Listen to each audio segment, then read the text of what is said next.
नहीं रोशन साहिबा, ऐसा कुछ नहीं है। मुझे अब तुर्कान से क्या लेना देना। मैं तो उसकी शक्ल भी नहीं देखना चाहती, नफरत करती हूँ उससे। नफरत तो जरूर करती होगी, मगर उमर को पाने के लिए कुछ भी कर सकती हो तुम। ये बदनामी सिर्फ तुर्कान की नहीं हुई, बल्कि हमारी साख को भी नुकसान पहुंचा है।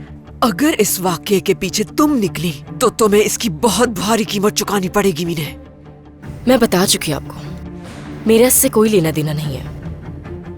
लेकिन हाँ, फरहत निहाद का बहुत अच्छा दोस्त है। निहाद घर आएंगे तो मैं उनसे पूछूंगी। मुझे बस ये पता है कि फरहत कोमा में है। कोमा में क्या मतलब? तो इसीलिए उमर को पुलिस गिरफ्तार करके ले गई। क्या? ये आप क्या कह रही हैं रोशन साहिबा? उमर को पुलिस ले गई है? हाँ, उसके बाबा गए हैं पुलिस स्टेशन। तुम फौरन उसकी तबीयत मालूम करके बताओ मुझे। मैं इंतजार कर रही हूँ, चलो जल्दी करो। ठीक है, ठीक है, मैं निहाद से बात करती हूँ।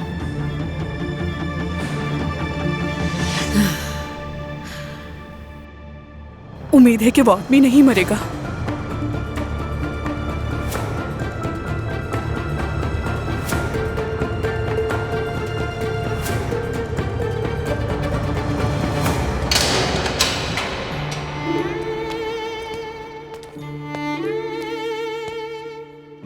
मोहब्बत करने वालों के रास्ते में क्या क्या रुकावटें आती हैं।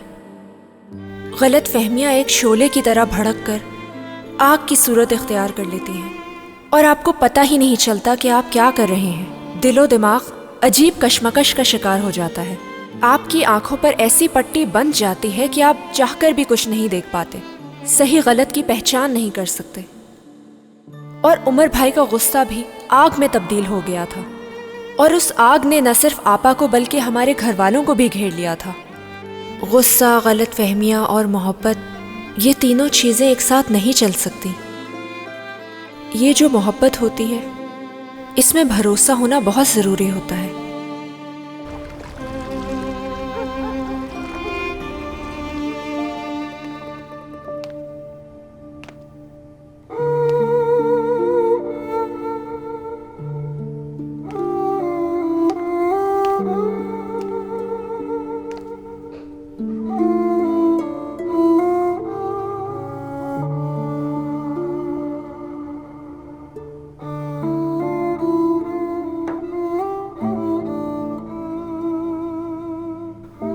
वो मेरी आंखों में देख रही थी नसरीन।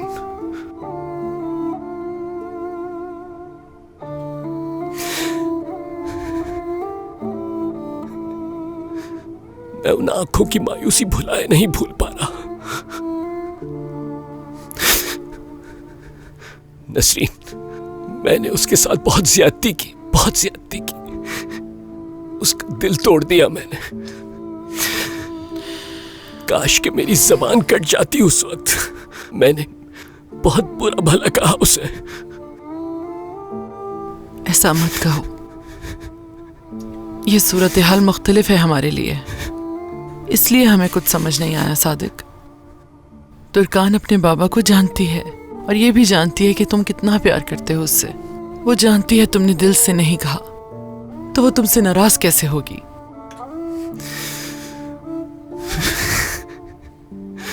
वो नाराज हो गई है मुझसे।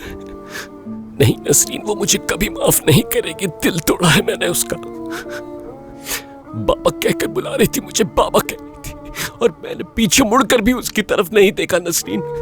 आगे बढ़कर गले भी नहीं लगाया उससे। सादिक, प्लीज उदास मत हो, पुरसुकून हो जाओ। वक्त के साथ सब समझ आ जाएगा। मैंने भी बहुत गुस्सा किया था। वो सब कुछ देखकर हमें कुछ समझ में ही नहीं आया कि हम क्या कर रहे हैं उसके साथ। नसरीन, लड़कियां सही कह रही हैं।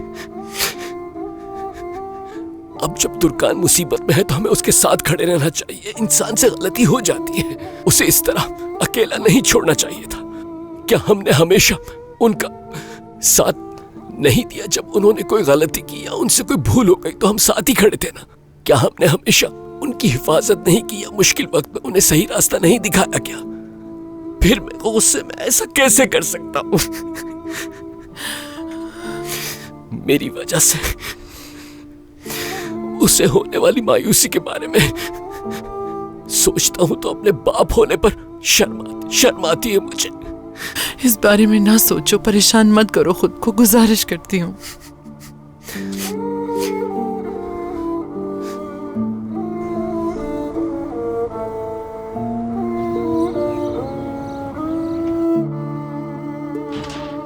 खुश आमदीद। उमर बेटा, ये किस हाल में पहुंच गए? पुलिस ने तंग तो नहीं किया? तुम ठीक तो हो? अम्मी, आराम की जरूरत है फिलहाल मुझे।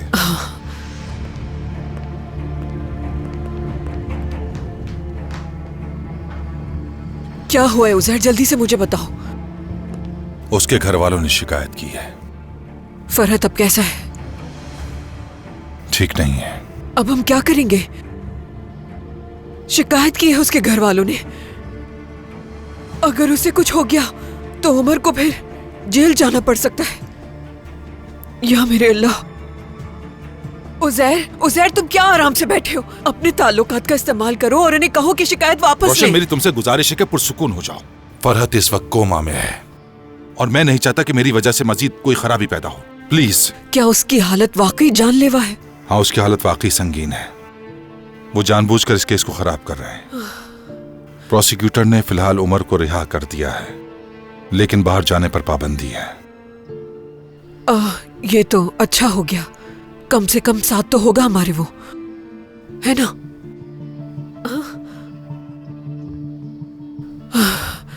आयला, फौरन शावर तैयार करो मेरे लिए।